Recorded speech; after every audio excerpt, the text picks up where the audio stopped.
All right, Bruce with Targeted Wealth Creation back at you. The Roundhill Weeklies. Not only do we have our regular ones that come out on Friday, the Nvdw one, the AMZ, the Pulte, the Coney, the Apple. Well, now we've got declarations finally, not finally, very quickly for the Hui and the Amazon and a few others. So let's get into it. I'm going to try and fly through this. All right, brand new declaration today. You can still buy when the market opens through the day.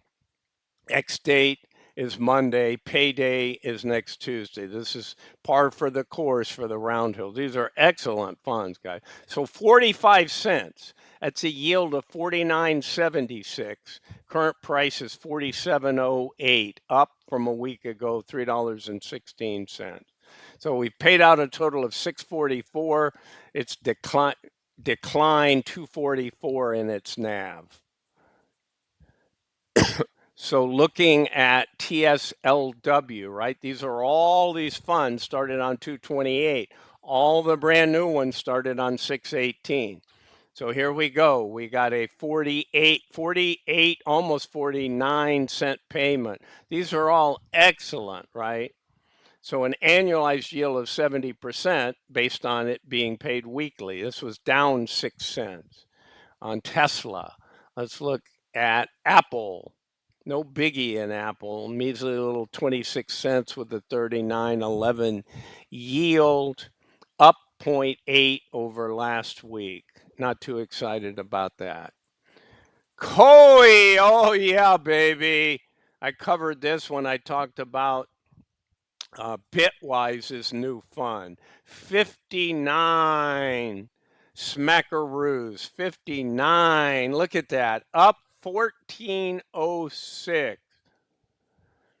Yield 67.71, almost 77 cents. That's double, more than double what it was last time. Price was lower, but still, guys, fabulous fun. I mean, you're going to get up and pay the dollar on a week that Coney should have paid. Shoulda, coulda, woulda. Yield Max, are you watching and listening? Yeah, I know. You're going to tell me it was only on a $44 stock and you got a $9 stock. But get your act together, please. You're going to be out of business in some of these.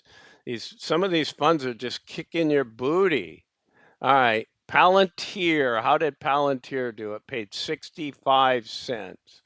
Okay, 72.74 yield, up a dollar. What was the Coney yield again? 67.71 because the stock price is so high. But that's awesome.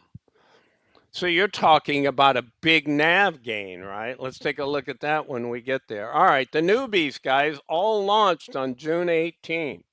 All right. The Amazon fund, AMZW, what did it pay? 31 cents, yields 32.06 on a 50.58. No weak change in that. Okay. The BRKW, I don't know what the underlying BRKB, I don't follow it too much, guys.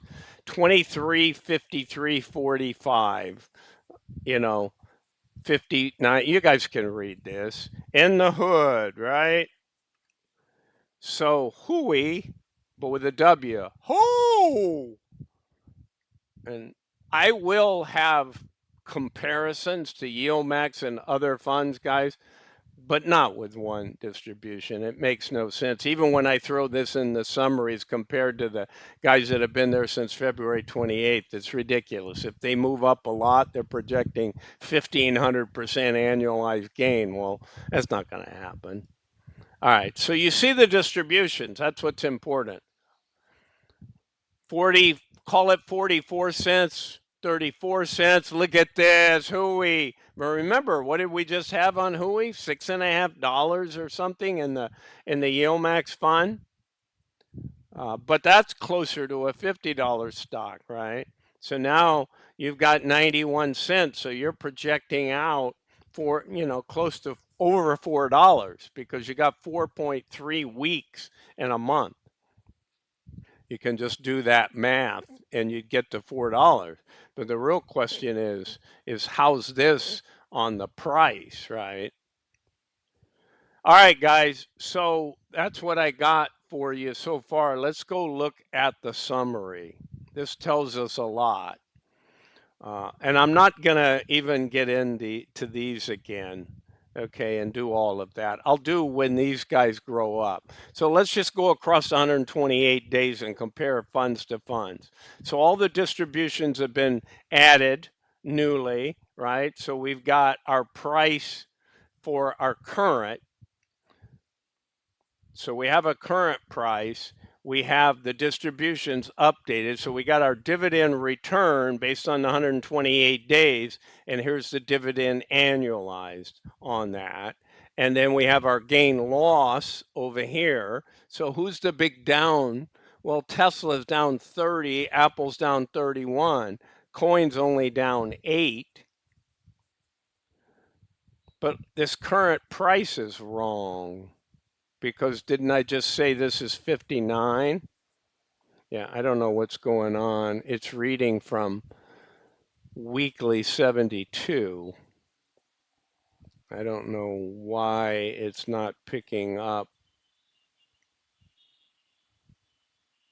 Oh, it's weekly 71. Yeah, these might be messed up. Always something when you're referencing sheets.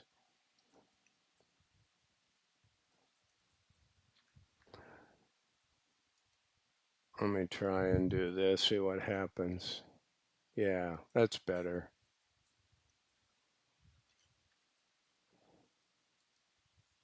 Probably 49 there.